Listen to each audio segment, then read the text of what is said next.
स्वागत आहे तुमचं नीताज डेली डिश मध्ये। तर मंडळी, कसे आहात? आशा करते तुम्ही सगळे ठीक असाल, सुरक्षित असाल, निरोगी असाल। आम्हीही ठीक आहोत। तर नीताज डेली डिश मध्ये नीताज तुम्हाला दाखवणार आहे व्हेजिटेरियन मीट बॉल। तर व्हेजिटेरियन मीन्स म्हणजे तुम्हाला तर माहिती पडलंच असेल आपण कशापासून ते बनवणार आहोत। तर इथे पहा, इथे मी सोयाबीन घेतलेले आहेत। हे जवळजवळ अर्धा घंटा मी भाजून पाण्यामध्ये भिजून ठेवलेले आहेत। तर आपल्याला आता याचा खिमा बनवायचा आहे। हे आपल्याला ग्राइंड करून घ्यायचं आहे व्यवस्थित। तर त्याच्यासाठी इथे मी मिक्सरचं भांडं घेतलेलं आहे। तर चला आपण आता याचं पाणी काढून हे मिक्सरमध्ये याचं कोर्स असं मिक्सचर तयार करू। तर इथे पहा, मी सगळं पूर्ण पाणी याचं अगदी पिळून मिक्सरच्या जारमध्ये टाकलेलं आहे। आता याच्यामध्ये आपल्याला मी इथे हे ब्रेड घेतलेले आहेत। तर हे ब्रेडही याच्यामध्ये टाकायचे आहेत, जेणेकरून याला पाणी जे सुटेल ते पाणी ब्रेडमध्ये ऑब्झर्व होईल आणि आपले जे व्हेज बॉल आहेत ते व्यवस्थित अगदी क्रिस्पी होतील। तर हे आपण याच्यामध्ये आता टाकून मिक्सरला कोर्स असं बंद चालू करून वाटून घेऊयात। तर मंडळी, आपलं सोयाबीन इथे पहा ग्राइंड करून घेतलेलं आहे, बंद चालू अशा याच्यामध्ये पोझिशन मध्ये। तर आता आपल्याला हे एका बाउल मध्ये काढायचं आहे।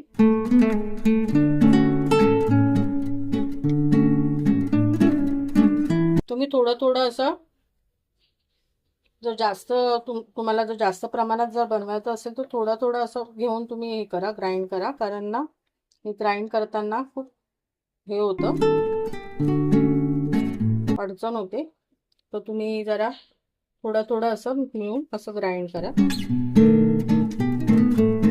मी एकदमच सगळं टाकलं ना, त्याच्यामुळे जरा मला वेळ लागला बंद चालू करून असं। तरीही झालं अगदी व्यवस्थित, पाहू शकता। तर आपले जे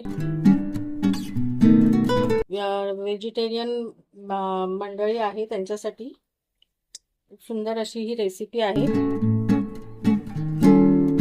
जी तुम्ही करून अगदी हे करू शकता व्हेजिटेरियन मित्रमंडळींना। तर इथे मी पूर्ण हे सगळं काढून घेतलेलं आहे। सोयाबीन मसाले टाकायचे आहेत, जास्त काही नाही टाकायचं आपल्याला। ही माझा हिरवा मसाला रेडी असतो नेहमी बनवलेला, अद्रक लसूण मिरची आणि कोथिंबीर याचा। तर हा आपण आता 1 चम्मच याच्यामध्ये टाकूया।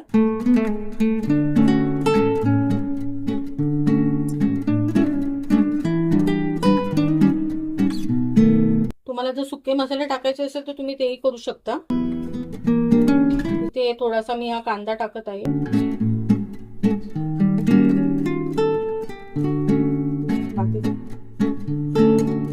थोडा धने, थोडीशी लाल मिरची, कश्मीरी लाल मिरची आहे, आणि थोडासा गरम मसाला,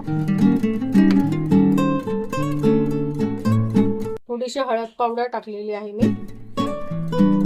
चवीप्रमाणे मीठ टाकूया आता आपण।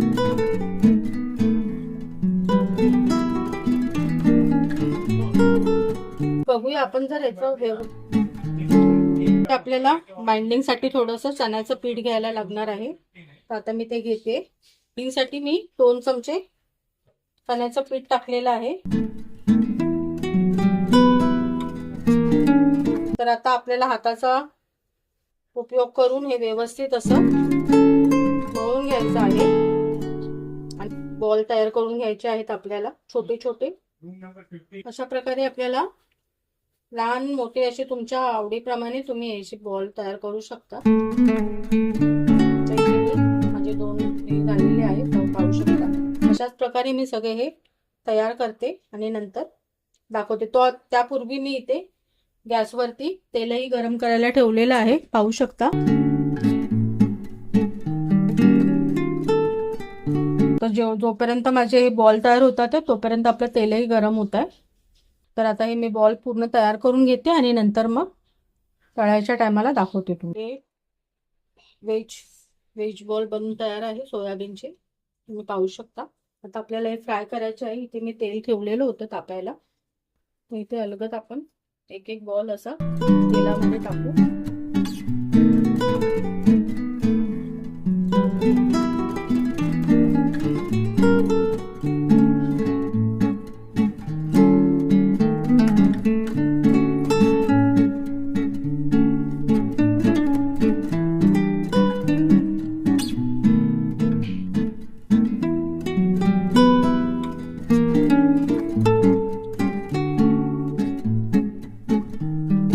इथे पहा आपले एक बॅच झालेलं आहे. अशा प्रकारे मी सर्व तळून घेतलेले आहेत. दुसरा बॅच मी टाकलेला आहे तळायला. तर इथे पाहू शकता किती छान असे दिसतात.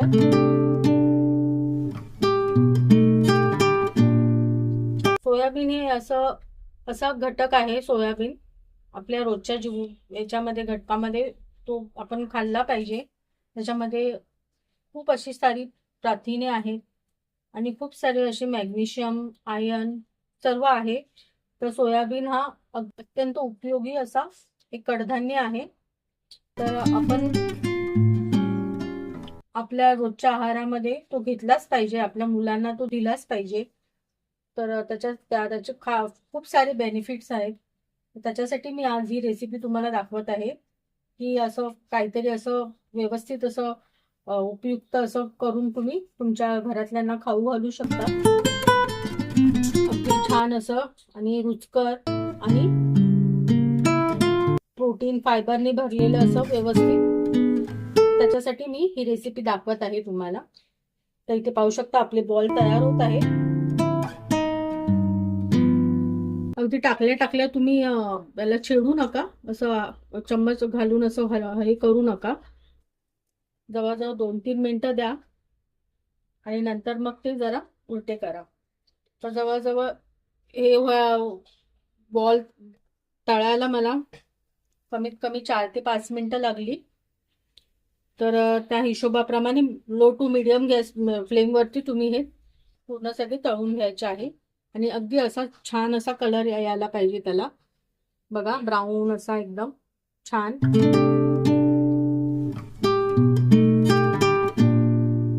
बाहेरून असं आपण त्याच्यामध्ये बाइंडिंगसाठी आपण ब्रेडही टाकलेला आहे आणि एक हेही टाकलेलं आहे. थोडासा 2 चमचे आपण चण्याचं पीठही टाकलेलं आहे. जर तुमच्याकडे चण्याचं पीठ नसेल तर तुम्ही कॉर्नफ्लॉवर टाकू शकता, अथवा चण्याचं पीठ असेल तर चण्याचं पीठ टाका. जर नसेल तर कॉर्नफ्लॉवर टाका, नाहीतर साधा मैदा टाकला तरी चालेल. पण चण्याच्या पिठाने कसं ते टेस्टलाही चांगले लागतात आणि ब्रेडनी कसं बाइंडिंग चांगलं होतं. अगदी ते बाहेरूनही क्रिस्पी होतात. त्याच्यासाठी मी हे 2 टाकलेले आहेत. ब्रेडही टाकलेला आहे आणि चण्याचं पीठही टाकलेलं आहे.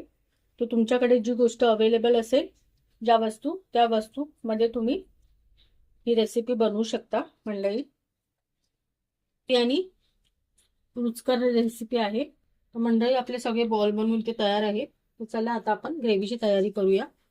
तर इथे मी जास्तीचं तेल काढून ठेवलेलं आहे आणि ते जवळजवळ 2 पळ्या असं तेल असेल. त्याच कढईमध्ये मी ही ग्रेव्ही बनवणार आहे. उगाचच भांडे खराब कशाला, घासायला मलाच लागणार आहे. तर आता आपण त्याच्यामध्ये सर्वप्रथम इथे हे 2 तमालपत्रे आहेत ते मी टाकलेले आहेत. अर्धा तुकडा दालचिनीचा टाकलेला आहे आणि या 2-3 लवंगा टाकलेल्या आहेत. आपल्याला हे व्यवस्थित असं तडतडू द्यायचं आहे फोडणीसाठी. लगेचच इथे हे 2 मीडियम आकाराचे मी कांदे कापून ठेवलेले होते बारीक, तर तेही आपण टाकूया.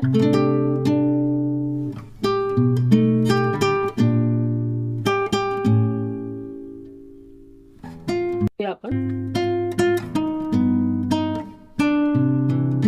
जेणेकरून आपली फोडणी छान बसेल. थोडा हिंगाचाही मी ते समावेश केलेला आहे. आणि आपल्याला आता कांदा व्यवस्थित परतून घ्यायचा आहे. ट्रान्सपरंट करायचा आहे कांदा.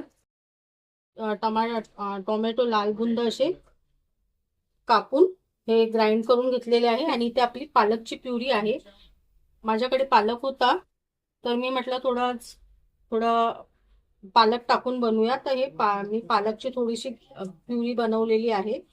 तर इथे तुम्ही पाहू शकता अर्धा वाटी असेल ही. फक्त पालक थोडंसं ब्रांच करून मी मिक्सरला वाटून घेतलं. त्याच्यामध्ये एक मिरची आणि थोडासा अद्रकचा तुकडा टाकून. तर इथे ही पालकची प्युरी आपली आहे. तुमच्याकडे जर पालक नसेल तर काही हरकत नाही, तुम्ही साध्या टोमॅटो प्युरीमध्येही तुम्ही व्हेज बॉल बनवू शकता. पण माझ्याकडे होता म्हणून मी हा टाकत आहे. तर आपले म्हणजे अजून जास्त असे पौष्टिक असे होतील त्याच्यासाठी मी हे पालक टाकत आहे. कारण पालक असं तो कोण खायला मागत नाही म्हणजे आमच्या पण घरामध्ये. त्याच्यासाठी असं ग्राइंड करून कोणत्या तरी प्युरीमध्ये टाकलं की ती मग बरोबर जाते. तर इथे आता हे टोमॅटो प्युरी आपण टाकूया.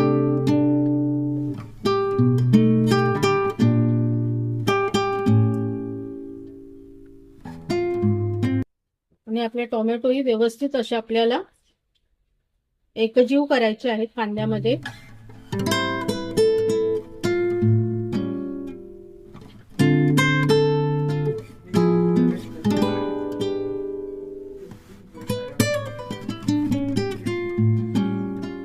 आपला कांदा परतत आहे, टोमॅटोही त्याच्यामध्ये टाकलेले आहे. तर चला आपण एक मसाला तयार करून घेऊ. 2 चमचे असे दही घेतलेलं आहे. या दह्यामध्ये आपल्याला आपले रोजचे बेसिक मसाले टाकायचे आहेत.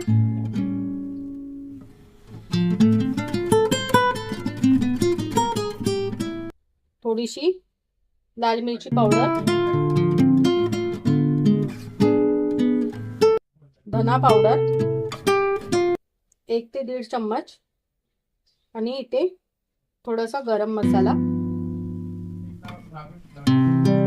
आपल्याला हे सर्व एकजीव करून ठेवायचं आहे.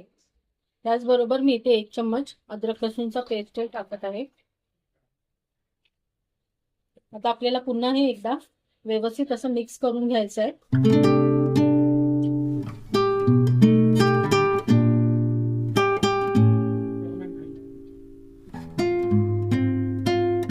ही जी पालकची प्युरी आहे आता मी याच्यामध्ये टाकणार आहे.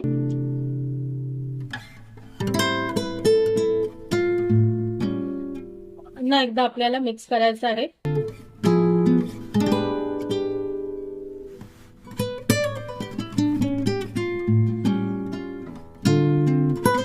टाकून 5 मिनिटं तरी मी व्यवस्थित ढवून घेतलेलं आहे. आता आपल्याला हा दहीचं मिक्सचर टाकायचं आहे.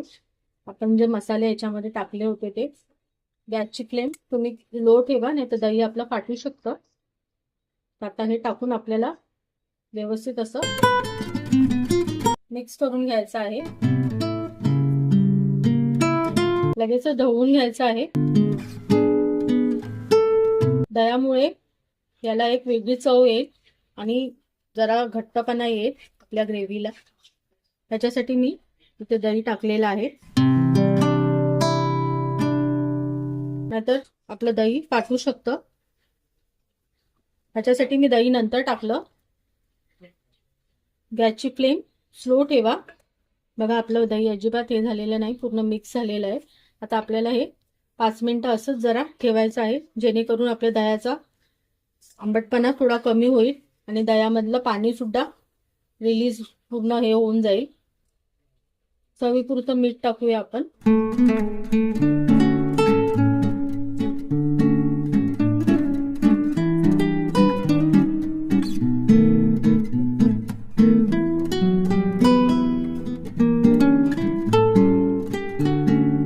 दोन ते 3 मिनिटं झाकण लावून याला असंच जरा वाफू द्यायचं आहे. त्याच्यानंतर आपण पुढची प्रोसेस दाखवू. पाहू शकता तेल सुटलेलं आहे.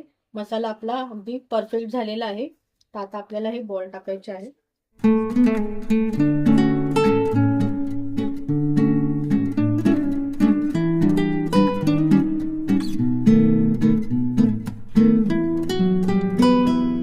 तर इथे आपले आपण हे व्हेज बॉल सोयाबीनचे टाकून घेतलेले आहेत. आता आपल्याला 5 मिनिटं हे असंच गॅसवरती ठेवायचं आहे. वरून आपल्याला थोडीशी कोथिंबीर भुरभुरावायची आहे. या मिरच्या आहेत, या तिखट नाही आहे, या अशाच आपण टाकायच्या आहेत थोड्या.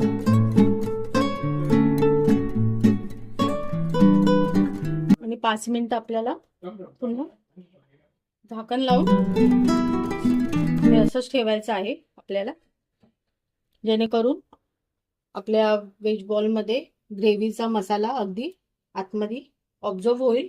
त्याच्यासाठी अगदी मीडियम गॅसवरती आपण, एकदम लो गॅसवरती ही ग्रेव्ही आपल्याला बॉल आपले पूर्ण हे होईपर्यंत ठेवायचे आहे. व्हेज मीट बॉल तयार आहे, पाहू शकता. कशी वाटली रेसिपी? अगदी छान, अगदी ऑसम. तर तुम्ही नक्की ही रेसिपी बनवून तुमच्या घरातल्यांना द्या, त्यांनाही नक्की आवडेल. तर मंडळी, रेसिपी आवडली असेल तर रेसिपीला लाईक, शेअर आणि सबस्क्राईब करायला विसरू नका. भेटूया पुन्हा एकदा अशाच एका नवीन रेसिपीसह. तोपर्यंत बाय.